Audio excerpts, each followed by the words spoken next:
Tebi, majko, misli lete preko polja i planina.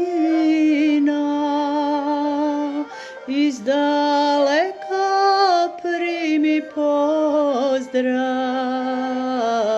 od jedinog svoga sina.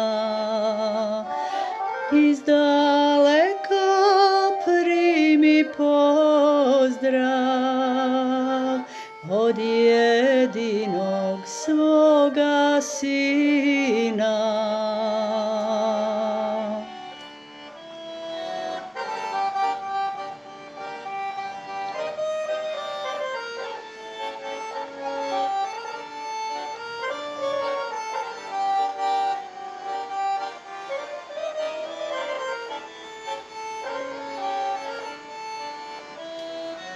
U tuđini ja sam sada,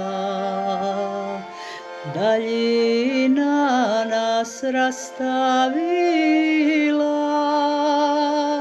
Da li ću te ikad više ja vidjeti, majko mila?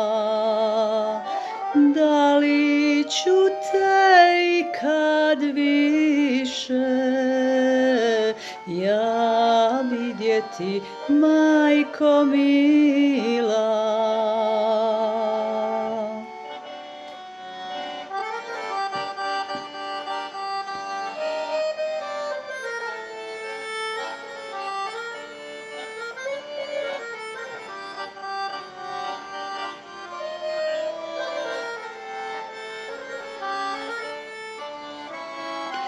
Zaboravit nikad neću tvoje oči blage mile i ručice, majko, tvoje koje su me othranile.